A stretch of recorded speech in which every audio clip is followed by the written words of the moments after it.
from St. Louis Public Radio.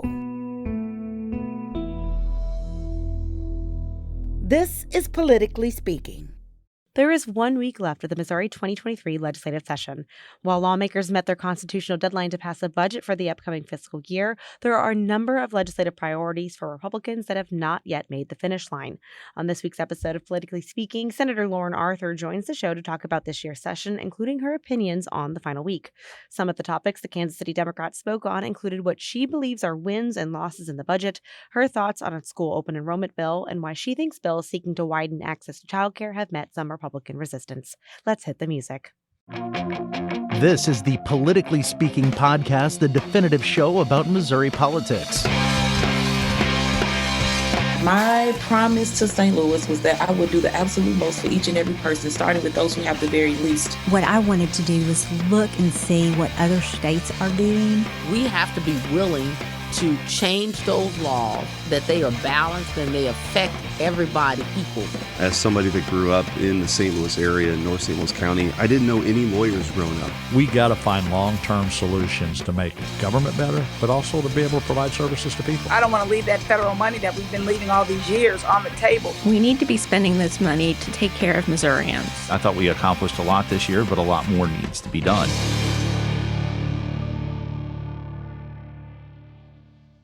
And welcome to Politically Speaking. I'm your host, State House and politics reporter Sarah Kellogg. Joining me is my co-host in St. Louis. He is the political correspondent for St. Louis Public Radio, Jason Rosenbaum. And sitting across from me today, she is the senator for District 17, which includes part of Kansas City. Hi, thanks for having me. Name, please? Lauren Arthur. Thank you so much. I know we're on a Friday, but let's get right into it. For our listeners, if you just want to do a quick reminder of what your district is, who you represent, and kind of what does it look like after redistricting? Sure. Well, first, let me say thank you for your flexibility. We have rescheduled several times this week. You are worth getting, for sure. I'm glad to be here, and I'm glad we pushed it a little later because had I done this yesterday, all of my hot takes would have been wrong. That's fair enough. I am Lauren Arthur. I represent District 17 in Clay County, Missouri. I'm very lucky that I grew up there and have very deep roots in the area, but it's a wonderful place to live, work, and play. The district is mostly suburban. It includes Kansas City and parts of Kansas City North and North Kansas City, so that's not at all confusing. But great community, great families there, great schools, great neighborhoods, and it's been my honor to represent that area. So we are recording this on the second to last Friday of session. In general, how do you feel like session's gone this year? Every session is its own animal, and it's hard to predict how it's going to turn out. I will say that the floor leader has done a nice job of managing session. A lot of the more controversial issues have had time to get worked out behind the scenes, and so there hasn't been as many late nights. I think there are still some divides among particularly Republican members of the Senate, and some of that tension has risen to the surface, especially recently. It's hard to predict whether we'll end this session with a bang or a whimper, but so far things have been a lot less contentious than we saw last year. Yeah, last year it seems like the redistricting map took over everything. And so, compared to last year, I feel like the Senate is moving on more bills, more or less. Yes, and it's my favorite thing to go into a room and say, I hear we're going to the maps today, and just see the panic come across people's faces as a flashback to last session. But we have dealt with very partisan issues and Republican priorities earlier in the session, but I think there have also been examples of a lot of bipartisan work and trying to get common sense things done. Do you feel like, getting things through the Senate seems like that's a little bit easier this year? Seems like there's a little bit more trouble getting things through the other chamber. Or do you feel like there's been kind of a breakdown of communications between the House and Senate this year? Every year we see that, and it feels new every year. It's frustrating every year, but the reality is it's not uncommon to see that, particularly towards the end of session when everyone's priorities, my priority is the most important thing that the legislature can pass. Everyone feels that way. But I get the sense that House leadership, maybe they're not always on the same page. And I do think that there has been some frustration and communication breakdown between House leadership and Senate leadership, and mostly it's because they all have different priorities. Do you feel like this aids Democrats in the fact that maybe there's a little bit of not as much getting done? I ain't mad. I ain't mad. Better they're fighting than they're fighting us. So we're recording this 2 days after the House and Senate met through a series of conference committees to determine the operating budget. What are your thoughts on this budget? I'm really proud to support this budget. And in my 9 years in the legislature, I have not always said that. I feel like we are making historic investments in education and infrastructure, in mental health and social services. And it's been really a privilege to work on the budget. I feel like we also have done a good job of seeing, our community's needs be met through some financial resources. I hate to, not every problem can be solved with money, but there are a lot of problems that are money problems. And that includes things like, retaining and recruiting teachers in classrooms, or ensuring that people with disabilities have service providers that are able to come to them. So we met a lot of those needs, and I'm glad that it's a budget that also reflects the governor's priorities, which I never thought I'd say. But, I'm really happy with what he laid out at the beginning of the legislative session, and there was broad agreement. I will also mention, though, that without Democrats' help, I don't think any of those budget bills would have passed. Yeah, you actually transitioned into my question very nicely. It seems that like every year the House does something that in the budget that gets a lot of attention. Like I was on, this is going to be a humble brag, and I honestly don't care. I'm exhausted. I was on MSNBC and they asked me about the whole library funding. Yes. And in the back of my mind, I was like, yeah, I understand why this is getting a lot of attention nationally, but this is never going to make it through the process because the House Democrats and the Senate Democrats team up with the Senate Republicans and they have numbers. Mm-hmm. Isn't that just basic? Isn't it as easy as that? Like, as long as that dynamic is at play, House Republicans are going to lose every time on the budget. And unless they figure out another way, that is going to happen. And I'm happy to see that happen because defunding public libraries is stupid. Trying to insert language that would jeopardize billions of dollars is stupid. And I'm grateful that there are still enough people, Republicans and Democrats, that are willing to reject those really extreme proposals. But at the end of the day, don't mess with libraries, because I got more emails on that topic than I think any other this session. Kind of, it seems like it was more of a legislative statement of a displeasure over that lawsuit. Another kind of thing that was legislating through the budget, as many said, was the anti-DEI language, stopping the state from expenditures on diversity, equity, inclusion. Initially, it was with other businesses and vendors, which many people said would just freeze the state from being able to do business with anyone. And then it was shrunk in the Senate side to just intergovernmental. Is this something you're going to maybe keep an eye out for and maybe in a new renewed effort, either through the budget next year or even statutorily? Absolutely. I don't know that those efforts to do something around anti-DEI language are over this year. So I think we are really aware that that's still out there. It's amazing to me that I'm agreeing with the Missouri Chamber when they called it the most dangerous job-killing legislation that's been proposed. I remember talking at a civic council event in Kansas City at the beginning of session, and someone asked a question about this. And in the back of my mind, this is what I said. I said, it seems like that's very unlikely. I haven't heard a lot of interest on that topic, especially from leadership.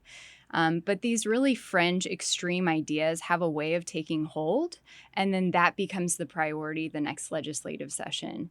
And I feel like this is another example where there is a kind of weird dark web idea that starts to infect the General Assembly, and then, for no reason at all, we're debating whether or not to include language, even though there is broad understanding that it would jeopardize billions of dollars.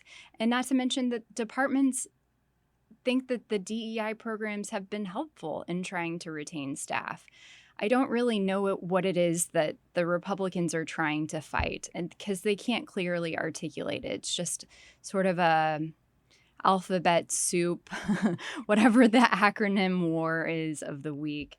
And, it's not serious lawmaking. To go back to the budget negotiations, it seems like a lot of those negotiations were done before the committees met. I was just trying to keep up, and like, y'all were just going and not, a lot of discussion. So it seems like a lot of it was agreed upon before you all met for committee for markup. What did you think about that approach? Were you a fan of it, or did you kind of wish there was maybe more of an open dialogue? I found it helpful in that we are up against a time crunch. And so that was one of the more efficiently run conference committee or budget conference committee experiences I've had during my tenure. And I'm really grateful because I feel like our Senate Appropriations Chair fought for our Senate priorities. I admit that it's not everything that I would have wanted. I was a little disappointed in particular about the DD provider rates. So right now, people who are direct service providers to people with disabilities, they're among the worst paid professions in the state. And it's really hard work. You can go work at a fast food restaurant and have less stress in your life. But these are caregivers who devote their lives to other people and people with a lot of physical and emotional and mental demands. And so they're currently paid at something or reimbursed at, I think, $15 an hour.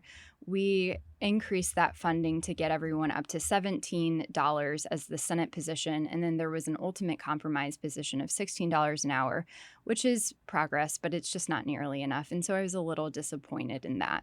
Do you feel like that was kind of the one area? I feel like the Senate got a lot of their priorities. Was that one where you really just feel like you lost?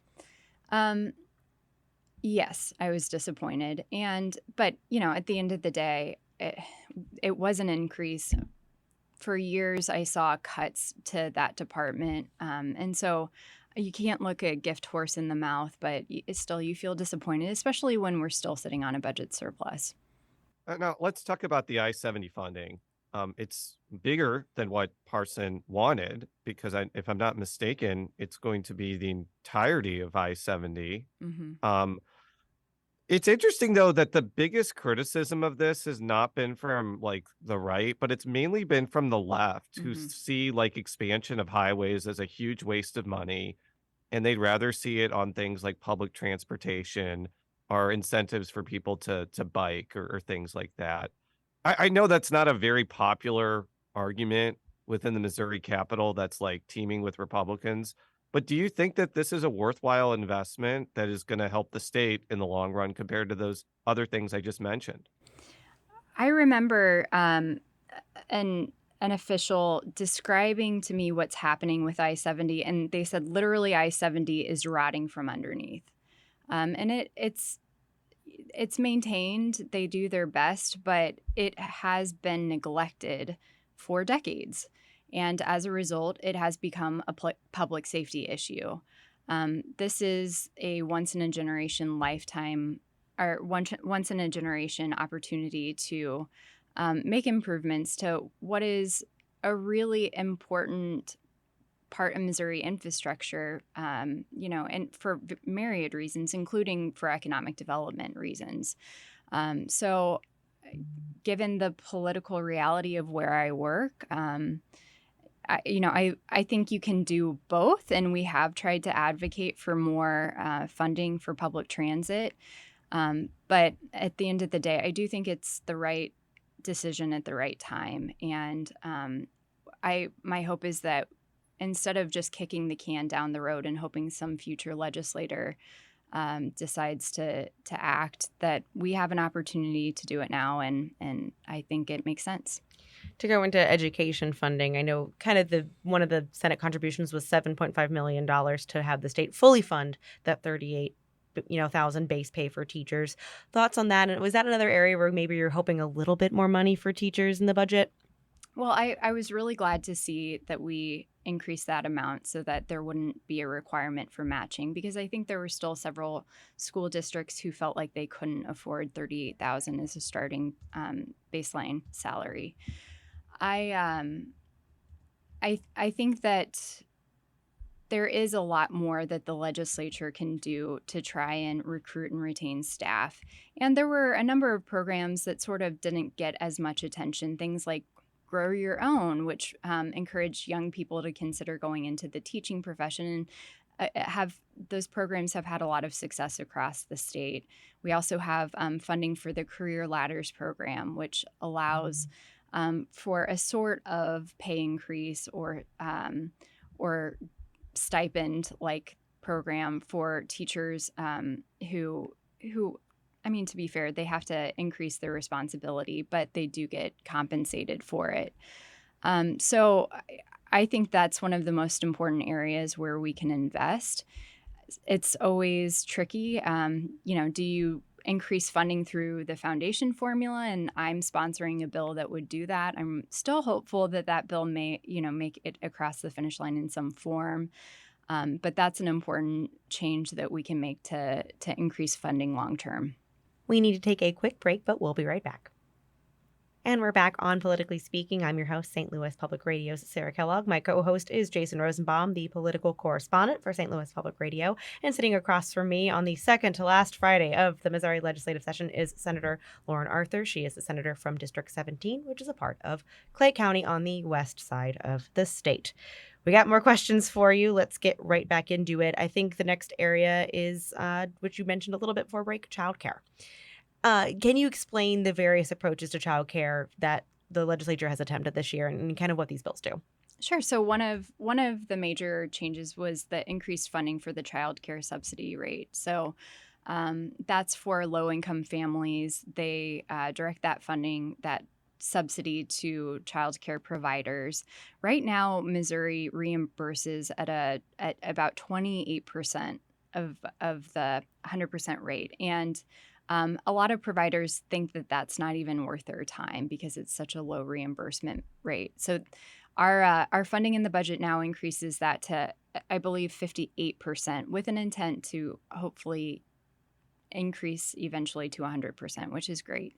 I am the sponsor of 3 child care tax credit programs. These are part of the governor's platform.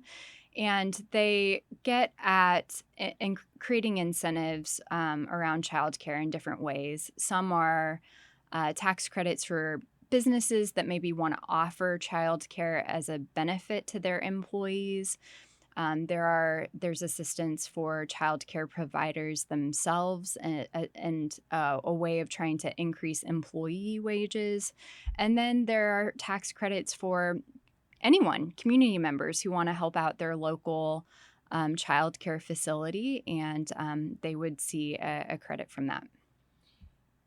So these bills, I know you brought them to the Senate floor. It was a bit of contention between you and Senator Eigel. I won't play the clip, but thoughts on kind of why do you feel like there's kind of been this resistance to what you're trying to do here? This may sound severe and cynical, but I think some of my colleagues don't care about kids. Honestly, I think, they just don't see the need to address children's issues. And they think that families, they think that anything other than a government entity should be responsible for solving the problem. And I wish that were the case. It's not something that can be fixed without the aid of government involvement in some way. I just think that children, poor people, folks with disabilities, unfortunately, those groups don't rise to the attention of some of my colleagues, and so they would just rather not help. Let's move on to education. I know you're on that committee. We'll do a couple. I guess the kind of big one that passed out first was the Parents' Bill of Rights. I know that stripped out of the budget was funding for that transparency portal. Does that show not a good sign for that bill passing this year? It's met a lot of opposition in the House, and some Republican House members feel like the bill goes too far, and some feel like it doesn't go far enough. And so they've made changes. We sort of staked a position that like this is about as much as the Senate can bear. And if they try to make changes that worsen the bill, in at least the Democrats' estimation, then that bill can't pass again. Another bill kind of not quite heard in the Senate yet is open enrollment. Thoughts on that bill in general? I will admit that it's the best version of an open enrollment bill that I've read. But I still think it's really disruptive for our schools and destabilizing after we've had years of a pandemic that has also been destabilizing. We have charters, there are now vouchers or ESAs, and to add one more school choice option into the mix, I do think that all of it sort of stresses school districts, and that instead we should focus our efforts on strengthening public schools through funding, through different kinds of legislative ideas to help teachers feel supported. And I think all of this sort of adds to the weight of public schools feeling like they're under attack. I think it's fair to say that open enrollment bill has no chance of passing before the end of session. Yes or no answer on that first? Nothing is ever dead until after the last day. So yeah, the reason I asked that, do you think that there could be a bigger push to pass that next year? I think you'll see a push next week on open enrollment, and I'm very interested to see if they can find the right balance. At this point, it looks like it's facing a ton of hurdles, but the substitute I've seen includes a lot of things that a lot of senators want, so you never know. Well, this was one of the closest votes this session in the House. So why do you think this is something that where even Republicans really can't just get behind, and vote? Well, I think we're all hearing from our school districts that this is not going to be helpful. And I also think that Republicans are not unified on the issue of education and not even unified on the issue of choice. So there are some senators who would rather see a push towards ESAs. There are others who like open enrollment. And there are some that want open enrollment with charters. Like there are so many variables that add complexity to the issue that if you appease one person, you're going to end up making someone else mad. So one of the things that is left unpassed thus far as we're recording is legislation that would bar gender affirming care for minors. The Senate Democrats managed to extract some concessions, including exempting transgender youth who are taking puberty blockers and hormone therapy. The House, and also there's a 4-year sunset. The House doesn't want those things. What's going to happen here? Because Governor Parson has said he will call the legislature into special session if this bill doesn't pass. Like, what do you think happens next? What do you think happens in the last week of session on this? My guess is that the Senate position will prevail and that the House will take up the Senate bill probably towards the end of the session or at the end of the week. I don't know that. That's my hope. I feel like we've already devoted too much time to this issue, and it's been at great cost to Missouri families and particularly transgender youth. So I don't want to see another moment spent on this topic. I don't want to see money wasted to devote legislative time to attacking Missourians. And I do think that there's been a push to try and just pass the Senate bill and move on. So one of the things that's alarmed a lot of LGBTQ activists is Attorney General Andrew Bailey's emergency rules, which not only affect transgender youth, but also transgender adults. And those may not stand up to judicial scrutiny. I think the reason they're alarmed is they think that the next wave of transgender legislation is going to be restrictions against gender affirming care for adults. Mm-hmm. Even though Republicans say they don't want to do that, including Secretary of State Jay Ashcroft, their calculation is if Fox News or some other conservative media outlet transmits a lot of anti-adult trans coverage, it's going to gin up voters to demand that sort of thing. What's kind of your thoughts about that? It's strange to me because Republicans used to hold the mantle of being the party of individual rights and freedom. And I just feel like they've moved so far away from that. Again, it's at the cost and expense of Missourians. It feels like Andrew Bailey is trying to grasp at straws to put a campaign together, and if now he's lost his ability to attack Kim Gardner, and so he's looking for any sort of thing that will get him a headline. When other bills heard this year included basically Missouri's version of a Don't Say Gay law, anti-drag bills were heard in committee. None of them made it past committee. They were voted out of committee, but they never made it on the floor. I know Senate President Pro Tem Caleb Rowden, once asked about the drag bill, said you have other things to worry about. But kind of thoughts on these bills, and is that just something that you're just going to be on alert for next year? I'm sure we'll see those bills filed again next year. I'm sure there will be an attempt to force debate on the topic, but I just don't see there being a real need or desire to go down that road. Well, that's all the time we have. Thank you so much, Representative Arthur, for joining us on the show. Politically Speaking is a product of St. Louis Public Radio, which is a part of the University of Missouri St. Louis. You can follow all of our coverage at stlpr.org. Senator Arthur, this was so much fun. Where can people find you on the internet where you want to be found? I don't even know. That's okay. Twitter's dying. I mean, do you really need to promote it anymore? I have spent significantly less time and my quality of life has improved. As you know, NPR is a rogue entity now on Twitter. That's right. I am at Lauren Arthur Moe, and I'm on the Facebook under probably a similar name. All right. Until next time. So long.